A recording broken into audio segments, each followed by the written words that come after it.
Madame, Monsieur, bonsoir. 61 jours depuis l'entrée en vigueur de l'état d'urgence sanitaire, soit un coût de 61 milliards de dirhams. Une facture très salée pour le Maroc. Ce chiffre, c'est l'argentier du royaume qui l'a annoncé aujourd'hui devant les parlementaires. Mais Mohamed Ben Chaboun s'est tout de même voulu rassurant, et ce à plus d'un égard. D'abord, cette perte aurait été plus importante sans les aides financières du fonds Covid-19, dont environ 12 milliards de dirhams ont été dépensés à ce jour, et ce hors équipement médical. Le ministre a surtout soulagé les milliers d'entreprises marocaines qui hésitaient à redémarrer avant la fin de l'état d'urgence sanitaire prolongé au 10 juin. Ben Chaboun a ainsi conforté, rassuré et encouragé les entreprises ou professions libérales à reprendre leurs activités dans le respect, bien sûr, des mesures sanitaires en vigueur, juste après la fête de Eid al-Fitr, à l'exception des cafés, restaurants, clubs de sport ou tout autre business dont les activités sont suspendues par décision administrative rendue par les autorités compétentes.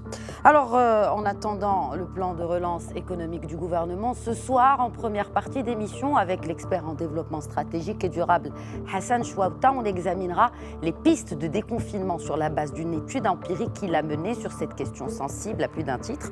Ensuite, en seconde partie, un secteur des plus meurtris en cette période inédite, celui des services et du commerce.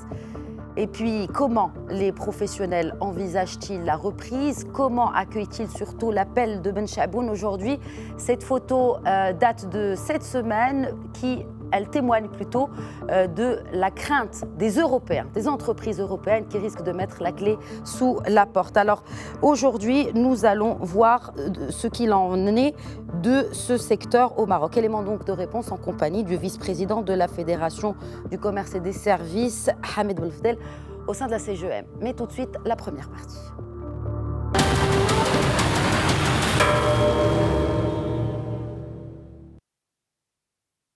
Et avant de développer notre premier thème du jour, retour sur le coût économique du confinement au Maroc, Mohamed Ben Chaboun qui en a fait le point devant la Chambre des représentants ce matin, et Souhail Jalil revient sur cette présentation.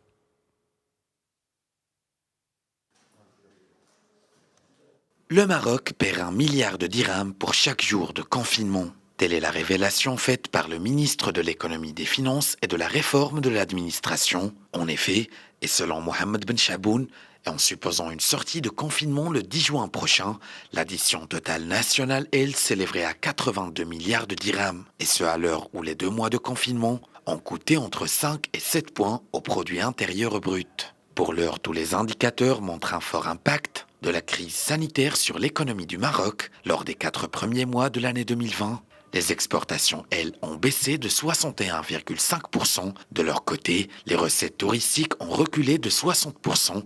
Et pour le seul mois d'avril, celles en provenance des MRE ont chuté de 30%. Et toujours en avril, les secteurs exportateurs les plus touchés sont l'automobile, l'aéronautique, l'électronique et le textile. Quant aux importations, elles ont baissé de 37,6%. Et sur le plan social, la crise aurait été plus conséquente sans l'intervention du fonds Covid-19, qui a apporté des aides financières à plus de 701 000 salariés et à près de 4 millions de ménages travaillant dans l'informel. Seule lueur d'espoir actuelle, la loi de finances rectificative en cours de préparation et qui devrait se traduire par un plan de relance économique, une feuille de route qui constituera la jonction avec le nouveau modèle de développement marocain, également en préparation.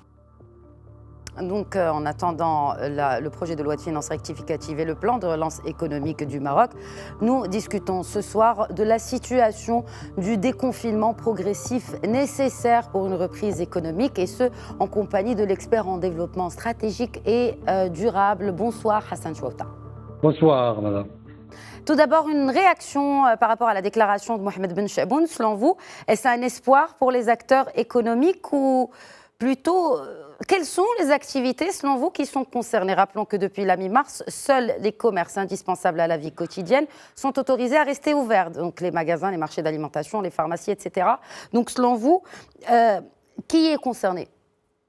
Je pense que déjà par rapport à l'annonce de M. Chaboun aujourd'hui, c'est que ce coût n'englobe que les pertes économiques directes.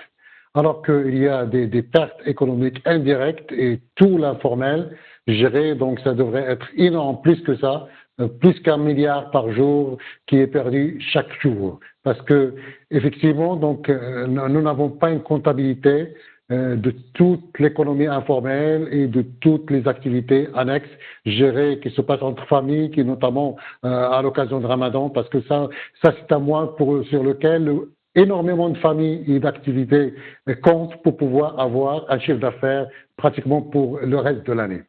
Ça, c'est la première. Le deuxième, c'est par rapport, effectivement, les secteurs. Pratiquement au Maroc, nous avons choisi de mettre la santé des Marocains aux priorités des priorités. C'est pour ça que le confinement était presque général.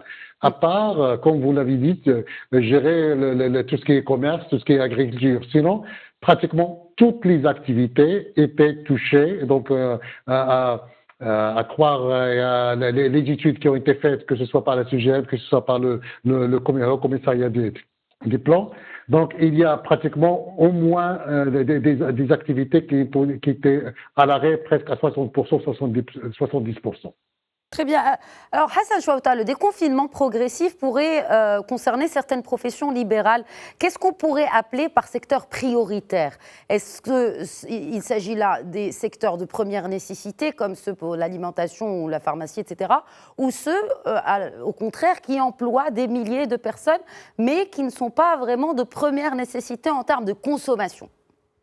Je pense que déjà, tout ce qui est activité, secteur, branche de première nécessité, donc ça n'a pas été à l'arrêt parce que aujourd'hui le commerce ça marche. Donc quand on suit gérer les chiffres d'affaires ou les recettes d'un certain nombre de commerces, au contraire, et c'était profitable pour eux parce que malheureusement un Marocain qui a l'habitude de s'approvisionner pour une semaine, on a notamment au démarrage de cette pandémie et de la crise, des Marocains qui ont fait pratiquement des stocks pour un mois, voire plus. Mais quid des autres secteurs, Hassan Chouaouta? Justement, je parle des autres secteurs.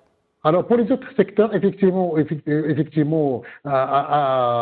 compte tenu, par exemple, des restrictions sur tout ce qui est déplacement, entre également déplacement de région, nous avons un certain nombre de secteurs et d'activités qui sont touchés, principalement l'industrie. Nous avons l'industrie, nous avons la construction, nous avons également géré le tourisme et je passe. Par contre, aujourd'hui, au-delà des services et activités de nécessité, notamment le commerce, l'agriculture, aujourd'hui, il est temps d'essayer de déconfiner graduellement, par ciblage, par activité, parce que nous avons un certain nombre de chiffres. Si je prends par exemple le rapport de la CNSS pour 2018-2019, nous avons au Maroc pratiquement 64% des entreprises qui emploient, affiliées à la CNSS, qui emploient moins de 4 employés, qui déclarent moins de 4 employés. Donc, à la limite, pour ce genre d'activité qui représente quand même la plus grande partie, on peut tout de suite passer au déconfinement, mais à condition de mettre en place les mesures sanitaires, d'hygiène et toutes les précautions de distanciation. Vous avez d'autres secteurs, notamment la construction. Là aussi, on peut également déconfiner parce que... Cela a déjà commencé, Hassan Chouaouta. On remarque que l'activité reprend, et notamment sur des zones industrielles. Donc, il y a des confinements.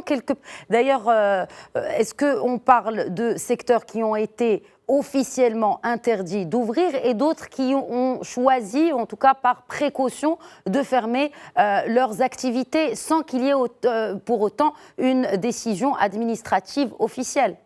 Alors, vous avez celles qui ont fermé pour des raisons de décision administrative, mais aujourd'hui, comme ça a été fermé par décision administrative, on peut également déconfiner par décision administrative. Mais à condition, comme j'avais dit, que de prendre toutes les mesures, parce que nous avons récemment les clusters en termes de gérer de cas qui étaient déclarés, c'était dans les industries. Donc aujourd'hui, on peut déconfiner, mais à condition que les employeurs prennent toutes les mesures pour la sécurité de leurs employés. Ça d'une part. D'autre part, vous avez également des régions où on peut tout de suite passer au déconfinement parce que ça ne représente pas de risque, mais à condition de laisser, d'interdire au moins pour le 10 juin et au-delà, les déplacements entre régions. Par exemple, aujourd'hui, tout ce qui est transport des marchandises, il n'y a pas de raison d'arrêter. Voilà. Très bien. Alors, il existe des exemples de confinement à travers le monde sur lesquels le Maroc peut-il benchmarker ou peut-on aspirer à un déconfinement marocain made in Morocco? Écoutez, aujourd'hui, on est dans une crise qui est un peu spéciale. Et il est aberrant de dire qu'on va copier l'exemple français ou l'exemple allemand ou l'exemple même, je dirais, des pays comme le Thaïlande ou la Chine. Parce que chaque pays a ses spécificités. Si je prends le cas de Maroc, on n'est pas l'Allemagne, on n'est pas la Belgique, où, par exemple, on a demandé aux citoyens de rester chez eux sans avoir recours aux attestations et certificats de déplacement, et les gens ont respecté. Aujourd'hui, au Maroc, malgré malheureusement les appels, malgré les efforts du ministère de l'Intérieur et tout le corps de contrôle de sécurité, vous avez, même malgré la mise en place, l'instauration des certificats de déplacement, nous assistons aujourd'hui dans des souks, dans des quartiers populaires, à des sorties massives, et c'est comme si rien n'était. Et donc là, aujourd'hui, il va falloir compter sur la conscientisation de la population pour pouvoir essayer de contribuer, parce que nous l'avons remarqué. Il y avait des semaines où pratiquement la barre et le nombre de cas a baissé. Mais ces derniers jours, nous avons pratiquement au moins une centaine de cas. Et je pense qu'il est très difficile de parler de déconfinement si on continue à avoir géré ce nombre de cas élevés, parce qu'il va falloir descendre maximum à une trentaine de cas par jour, et dans des quartiers ou dans des villes ou dans des secteurs, pour pouvoir essayer de raisonner et parler de déconfinement. Alors, pour terminer, je reviens à l'étude que vous avez publiée le 3 mai dernier. Il s'agit de pistes de réflexion sur un modèle de déconfinement à adopter. Alors, vous avez identifié 4 phases. Bon, depuis le 3 mai, beaucoup de choses ont changé, ont évolué.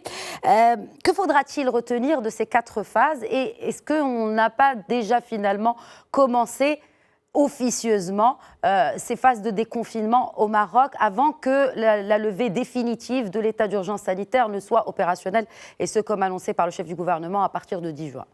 Effectivement, comme vous l'avez dit, donc moi j'ai proposé quatre phases. Donc la première phase, c'était une phase de préparation, on est déjà.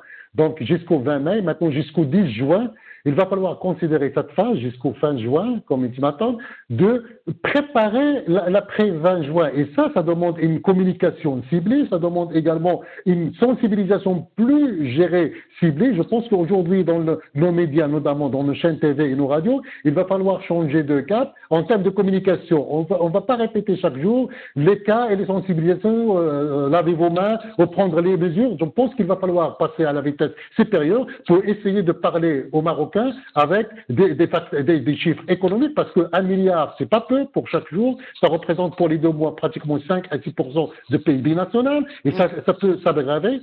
Il y a également gérer après juin, donc après l'Aïd. Donc je pense que nous avons également l'été et les vacances. Donc il y a tout ça, ça demande une préparation, une visibilité, parce qu'il va falloir donner aux Marocains une visibilité. Est-ce que les Marocains peuvent voyager au moins pour développer la promotion et sauver, par exemple, le tourisme intérieur? Est-ce que l'Aïd Kbir qui est également à la porte, comment on va gérer ça? Parce que si le nombre de cas continue, il est très difficile, je répète encore une fois, sous réserve, gérer contrôle des autorités sanitaires, il est très difficile de parler de déconfinement si on continue à avoir une centaine de cas par jour, parce que c'est très difficile de gérer et c'est très risqué pour les Marocains. C'est une double responsabilité de l'État marocain, mais aussi du citoyen, Hassan. Effectivement. Moi, je brièvement pour terminer. Oui. Encore une fois, l'État, il a fait ce qu'il fallait faire, et il a fait plus qu'il fallait faire. Et la balle était chez le citoyen. Je pense que malheureusement, une partie de nos citoyens, ils sont sous-estimés cette crise, et malheureusement, ça témoigne de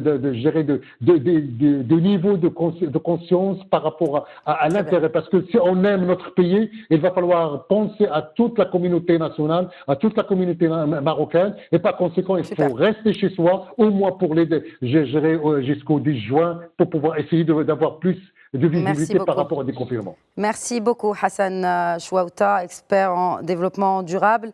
Et bien sûr, nous, en tant que médias, c'est notre rôle justement de communiquer selon les phases, selon justement les bons messages à passer à notre audience. Voilà, nous passons tout de suite à la deuxième partie de Questions Écho.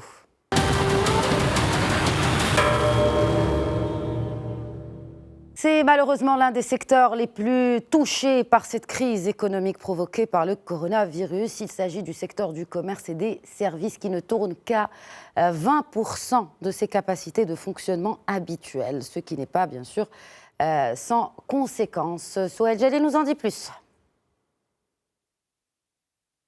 Le secteur du commerce et des services est l'un de ceux qui subissent de plein fouet l'impact du Covid-19. Il serait actuellement à 20% des capacités de fonctionnement et pour cause, l'arrêt de la commande provoqué par la paralysie des activités économiques se répercute très fortement sur ce secteur important de l'économie nationale. Selon les résultats d'une enquête réalisée par la Confédération marocaine des TPE-PME, les services aux entreprises et le commerce accusent un impact respectif de 21,9% et 20,6%. Les rares filières de services aux entreprises qui continuent encore de fonctionner sont celles liées aux prestations de services, telles que les structures de fiduciaires ou encore les activités comptables en raison des délais à respecter dans les déclarations fiscales. Les activités liées aux études et à la maintenance sont presque à l'arrêt. Pour ce qui est de la commande publique, et même si les appels d'offres continuent, les séances d'ouverture des plis, elles, sont reportées, ce qui pousse la plupart des opérateurs du secteur à se pencher d'ores et déjà sur des projets d'avenir une fois que la reprise sera effective. Et depuis Casablanca par Skype, Hamid Belfdel, vice-président de la Fédération du commerce et des services de la CGEM. Bonsoir Hamid Belfdel. Bonsoir. Tout d'abord, confinement prolongé de 3 semaines, donc à partir d'hier, mais le ministre de l'économie a appelé aujourd'hui à reprendre les activités économiques non concernées par les arrêtés administratifs et donc de facto les services. Quid alors des commerces, Hamid Belfdel, qui ne sont pas de première nécessité? Tout d'abord, en fait, ce n'est pas une question de première nécessité. Je pense que Monsieur le ministre des Finances, de l'économie et des Finances, quand il a effectivement lancé un appel aux entreprises pour reprendre leurs activités, tout en respectant bien évidemment les consignes liées à la sécurité sanitaire, il a évoqué bien évidemment la possibilité pour l'ensemble des entreprises, sauf celles qui sont fermées suite à une décision administrative. Et bien évidemment, il y a des activités de commerce qui ne sont pas obligatoires, qui ne sont pas fermées par décision administrative, mais qui sont plutôt fermées par justement cette, on va dire, cette crainte générale qui s'est propagée et qui a fait qu'effectivement, il y a de moins en moins de clients qui arrivent et donc, de toute manière, les activités ont été amenées à fermer de façon assez radicale.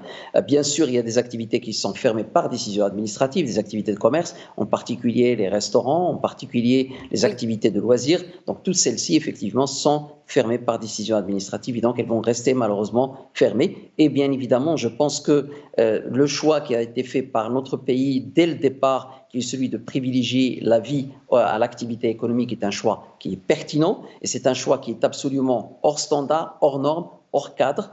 Et je pense qu'effectivement, c'est un nouveau paradigme qui s'installe entre l'État et les citoyens. Nous pensons que pour la relance économique également, nous devons mener une réflexion et venir avec un plan de relance qui soit hors norme, qui soit quelque part hors standard de ce qu'on a l'habitude de voir dans les plans de relance. Oui, mais en attendant, est-ce que par exemple, si je suis propriétaire d'un magasin de vêtements ou de tissus ou d'ameublement même, est-ce que j'ai le droit aujourd'hui, ou en tout cas après les Eid, pas aujourd'hui, l'appel est pour la période post-Eid al-Fitr, est-ce qu'on pourra rouvrir les commerces? Alors, il faut revenir aux décisions administratives qui ont concerné un certain nombre de secteurs d'activité.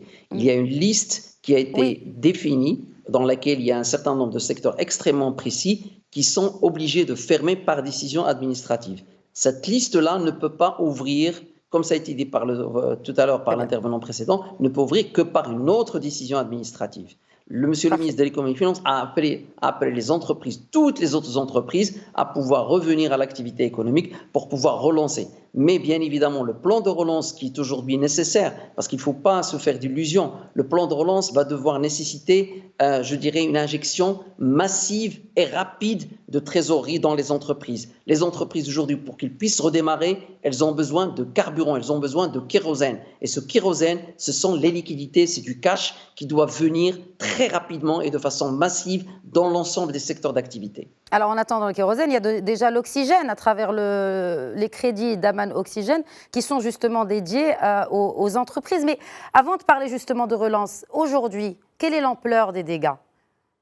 par rapport Alors, au vous avez secteur utilisé du tout à l'heure, vous avez commerce. utilisé tout à l'heure un adjectif que je trouve tout à fait pertinent. Ce sont deux secteurs totalement meurtris, effectivement, par cette crise. Quelques chiffres pour vous donner un ordre de grandeur. 92 300 entreprises dans le secteur des services sont complètement fermées, 245 000 emplois perdus. Dans le secteur du commerce, on est à 65 320 commerces fermés et à 120 000 emplois perdus. Voilà quelques chiffres qui dénotent l'ampleur de cette tragédie qui touche les secteurs du commerce et le secteur des services.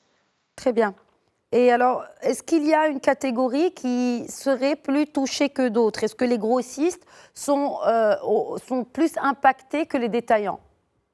Alors, il faut se dire que au niveau du commerce, si on se concentre sur le commerce alimentaire n'a pas été touché, effectivement, parce que de toute façon, il devrait rester ouvert. Malheureusement, nous avons constaté dans la chaîne de distribution que la partie grossiste, certains grossistes ont fermé, et ce qui est un peu regrettable parce qu'ils ont déstabilisé la logistique de la distribution. Mais en ce qui concerne tous les autres types de commerce, aussi bien non alimentaires que la restauration, que les commerces de non alimentaires, comme j'ai dit tout à l'heure, ont été touchés de façon extrêmement forte, avec des pertes d'emplois extrêmement importantes, comme je l'ai dit tout à l'heure. Et donc ces secteurs-là, particulièrement dans le secteur des commerces, sont effectivement nécessitent une approche spécifique. Et ça, je reviendrai également dans le secteur des services. Oui, l'approche de l'État est importante jusqu'à aujourd'hui. Elle a apporté des réponses de façon importante pour pouvoir maintenir un niveau de demande au niveau des citoyens qui ont perdu leur source de revenus.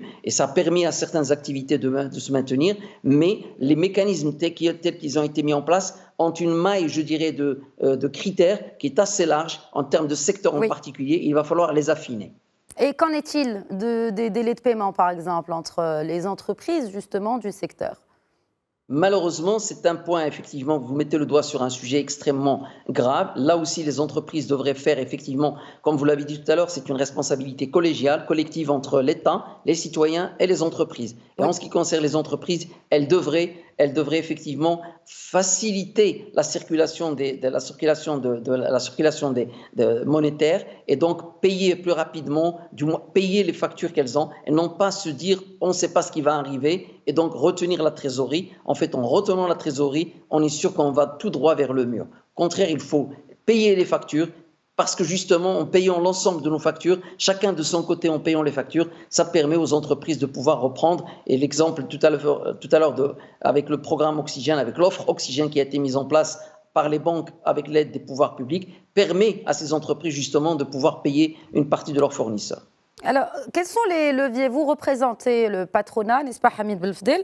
Quels sont les leviers qui ont été mis en place par la CGM et la tutelle, notamment pour le secteur des services? Nous avons bien sûr détaillé la situation sur le secteur du commerce. Qu'en est-il des services? Quel est le plan d'action que vous avez proposé et discuté avec la Fédération Commerce et Services, comme toutes les autres fédérations de la CGM, ont fait des propositions à la CGM et donc ces propositions sont en train d'être consolidées et vont être présentées au gouvernement selon le canal officiel. Et bien évidemment, nous, en ce qui nous concerne au niveau de la Fédération Commerce et Services, nous avons fait un certain nombre de propositions qui permettent en quelque sorte de juguler... Quelques points peut-être de ces propositions, Quelques points. En fait, très rapidement, je ne vais pas rentrer dans les détails. Oui, bien sûr. Comme je l'ai dit tout à l'heure, il faut injecter rapidement.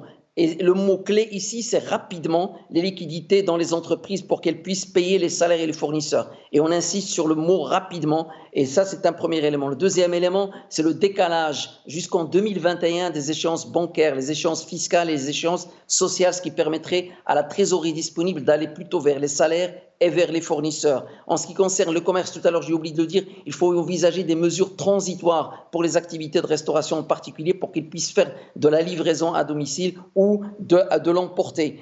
En ce qui concerne la commande publique, il faut absolument maintenir son niveau et ne pas la revoir en disant il faut, bien sûr, on aura un déficit budgétaire, mais aujourd'hui la question n'est plus une question de déficit budgétaire, c'est une question de survie des emplois. Je parle bien de survie des emplois. Les entreprises ne sont qu'un intermédiaire pour maintenir les emplois. Et donc là, il faut maintenir le niveau de la commande publique, mais par contre, l'orienter vers l'achat à valeur ajoutée locale. Il faut éviter que le déficit de la balance de paiement, au contraire, s'aggrave. C'est ça le plus dangereux, c'est que le déficit de la balance des paiements, son déficit, il ne faut pas qu'il s'aggrave. On peut supporter un déficit budgétaire, mais par contre, on ne peut absolument pas supporter un déficit de la balance de paiement. Et bien évidemment, il faudrait que l'État, dans le cadre de la relance, envisage des mécanismes globaux, mais aussi des mécanismes spécifiques et surtout affinés en ce qui concerne les secteurs. Je donnerai un exemple. Par exemple, au niveau du secteur de l'assurance, on considère l'assurance comme étant un ensemble, alors qu'il y a les compagnies d'assurance et il y a les intermédiaires d'assurance. Autant les compagnies d'assurance ne sont pas impactées de façon significative, autant les intermédiaires d'assurance, que ce soit les agents ou les courtiers, sont impactés de façon extrêmement forte et voient bien évidemment leurs ressources, leurs revenus se fondre comme neige et sous soleil. Et il y a le secteur de l'événementiel qui mérite une attention particulière parce qu'il bien évidemment, il est le premier qui a été impacté et de façon massive. Et je pense que, donc, en tenant compte, bien évidemment, de tous ces mécanismes, et la Fédération Commerce et Services a même proposé des mécanismes, des pistes, pas des mécanismes, des pistes pour financer ce programme de relance. En attendant, le plan de relance économique qui sera bien sûr présenté parallèlement au projet de loi de finances rectificative dans les jours qui viennent. Merci beaucoup, Hamid Belfdel. Merci à vous. Et je rappelle encore une fois que ce secteur des services et du commerce emploie quelques 1,5 million de personnes et représente quelques 8% de notre PIB national. Voilà, c'est la fin de Questions Éco. J'espère qu'on a répondu à quelques-unes de vos interrogations, si ce n'est toutes. Merci à tous pour votre fidélité. Je vous donne rendez-vous demain pour un nouveau numéro de Questions Éco à 21h. D'ici là, prenez bien soin de vous.